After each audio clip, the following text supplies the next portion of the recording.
La CEO negra se infiltró en su concesionario. Minutos después, despidió a la mitad del personal. El brillo impoluto del mármol y las luces calibradas para halagar coches de alta gama eran una promesa de bienvenida. En el centro del lobby, una recepcionista con sonrisa medida albergaba más seguridad que amabilidad. Entró como cualquier otra persona, sin sobresalir, sin joyas ostentosas, con un bolso sencillo y una mirada que no pedía permiso. Su nombre, para quien no lo conocía allí, podía ser el de una clienta más. Para los que miraban desde detrás de los mostradores, era alguien a quien evaluar con la misma rapidez con que se elige un modelo en exposición. Los asistentes la miraron como se mira a quien podría gastar poco y molestar mucho. Un folleto cayó al suelo. No fue un accidente. Una mano lo dejó con desdén frente a sus pies. Risas contenidas, susurros. Una voz que pretendía ser amable se transformó en gesto de exclusión. La recepcionista, Tessa, arrastró el papel con la punta del zapato, como si así se decidiera quién merece atención. Alguien apartó la mirada, otro sostuvo el teléfono entre los dedos, dispuesto a capturar el espectáculo. Jordan, el interno que pasaba café esa mañana, observó con el ceño fruncido, preguntándose si aquello era profesional o simplemente cruel. Camille Royce no alteró la respiración. No levantó la voz. Sus hombros se mantuvieron rectos y su entereza imperturbable. Cada gesto de derrota que le arrojaban a los pies lo convertía en un dato, una pieza más de un patrón que había decidido comprobar de primera mano. La calma en su rostro era tan deliberada que convirtió el bullicio en un murmullo incómodo, la falta de aire antes de una tormenta. La escena duró lo que duran los gestos mecánicos, el folleto, la sonrisa forzada, la frase cortante. Entonces Mark, un agente senior con la confianza de quien ha vendido más coches que conciencia, se acercó con una mezcla de condescendencia y espectáculo. Sus preguntas tenían forma de interrogatorio y su tono de sentencia anticipada. Algunos de sus compañeros se acercaron por pura curiosidad, otros por el deseo de reírse a costa de lo que consideraban inferior. Nadie esperaba otra cosa que una retirada humillada. Ella pidió hablar con la responsable de ventas. Le contestaron con otra negación disfrazada de protocolo, primero la tarjeta, luego el formulario, después tal vez la atención. La solicitud de Camille fue un gesto mínimo, solo quiero ver un modelo en particular. La respuesta fue un empujón mesurado hacia la puerta de salida verbal, no creemos que sea el perfil de cliente. Era la frase que resume 1000 exclusiones. El brillo del lobby se convirtió en espejo donde se reflejaba el desprecio. No hubo estridencias, no hubo lágrimas públicas. Solo una mirada firme y la decisión de transformar la situación en prueba. Cuando Mark dio un paso demasiado confiado, pensando que su autoridad le amparaba, Camille dejó que el silencio llenara el espacio un segundo más. Luego, con una serenidad que pesaba, sacó de su bolso un sobre delgado y con la misma calma práctica que exige un despacho, dejó sobre el mostrador una tarjeta y un documento ejecutivo. Primero, su identificación corporativa, un nombre que resonó en la recepción como si el eco hubiera tardado en reconocerse. Después, un memo con el sello de la cúpula, un mandato que pedía tolerancia cero ante discriminaciones, firmado desde la misma oficina que le correspondía dirigir. La incredulidad fue instantánea, las sonrisas se congelaron. Alguien contuvo la risa hasta que se quebró en una respiración ahogada. Habían tratado a una mujer con un gesto de desprecio, sin saber que esa mujer tenía la última palabra sobre sus destinos laborales. La cámara de seguridad que colgaba en la esquina seguía grabando, indiferentemente. Los móviles, hasta entonces cómplices, ahora registraban un nuevo ángulo de la historia.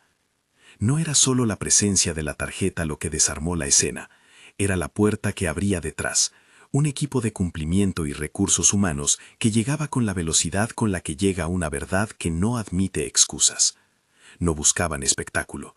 Llegaron con portátiles, con credenciales, con una lista de comprobación y la profesionalidad fría de quienes deben convertir evidencia en medidas.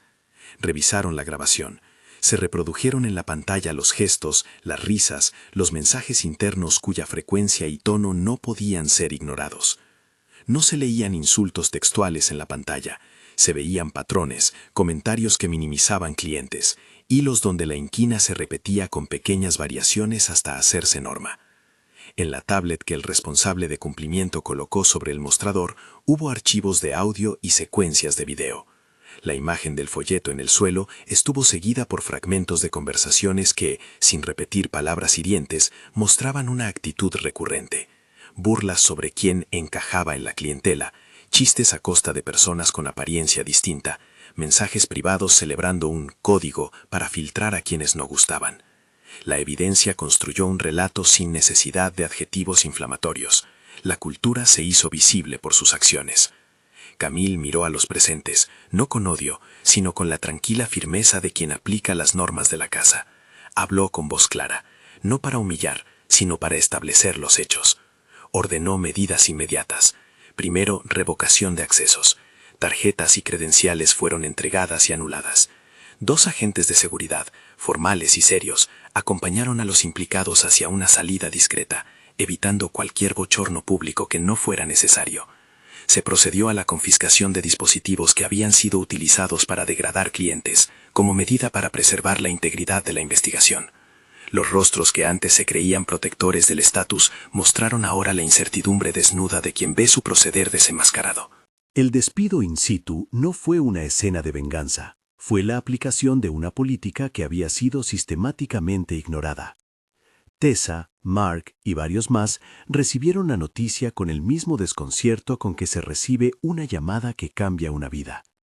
No hubo gritos desmedidos, hubo sobriedad en la ejecución, entrega de cartas, explicación de motivos, acompañamiento por personal de recursos humanos. La escena tuvo la gravedad de un tribunal corporativo. El castigo fue la consecuencia directa de la conducta demostrada. A los clientes presentes se les ofreció disculpas formales. Algunas personas aceptaron, otras guardaron silencio. Jordan, que había permanecido al margen, observó cómo la situación se transformaba en una oportunidad de reparación. Camille lo llamó al centro, no para hacerlo portavoz ni para humillar a nadie, sino para reconocer una profesionalidad que había permanecido intacta frente a la indignidad. Le ofreció una responsabilidad concreta, encargarse de revisiones en atención al cliente y participar en el diseño de un plan de formación. No era un gesto de caridad, era una apuesta estratégica por quien, desde abajo, había mostrado integridad. Mientras los implicados abandonaban el edificio escoltados, el equipo de cumplimiento anunció medidas adicionales: auditorías internas, revisión de las políticas de contratación y acceso a módulos formativos obligatorios para todo el personal. Camille habló a todos los empleados que quedaban. No vino a castigar por el placer de castigar, explicó, sino a reparar y prevenir. Su tono se mantuvo firme, sereno, con una autoridad que ni humilla ni se regodea en la caída del otro. Habló de responsabilidad, de la necesidad de un entorno donde el cliente y la dignidad de las personas no fueran moneda de cambio. No prometió grandes gestas, ofreció pasos concretos: formación, seguimiento, evaluación pública de los avances. Las cámaras, los teléfonos, las redes empezaron a moverse en paralelo. La historia se extendió en titulares y en comentarios. Camille no buscó titulares, su objetivo era restablecer la norma. Aún así, la visibilidad mostró que las acciones corporativas, cuando son claras y coherentes, generan una confianza que los discursos vacíos nunca lograrán. Jordan aceptó la responsabilidad con el pulso tranquilo, sabiendo que su promoción simbólica no compensaba el daño, pero sí abría un sendero de esperanza práctica para quienes habían sido marginados durante tanto tiempo. Al final, cuando los coches continuaban reluciendo bajo las luces y el concesionario recuperaba una calma menos frágil, Camille recogió su bolso y salió por la misma puerta por la que había entrado. No hizo aspavientos al marcharse, no necesitó aplausos ni amenazas. Su decisión de infiltrarse, comprobar y actuar obedecía a algo más que a una demostración de poder. Respondía a una obligación moral con la cultura que presidía. En la bocacalle, junto a un árbol que comenzaba a perder las hojas, alguien le preguntó cómo había afrontado la escena. Ella sonrió ligeramente y dijo, sin soberbia, que a veces la autoridad más eficaz es la que menos ruido hace. Se presenta, constata y corrige. Actuar con serenidad y sin espectáculo puede cambiar una organización más rápido que cualquier proclama. Si esta historia te toca o conoces una experiencia similar, cuéntala en los comentarios. Compartirla ayuda a que no siga siendo invisible.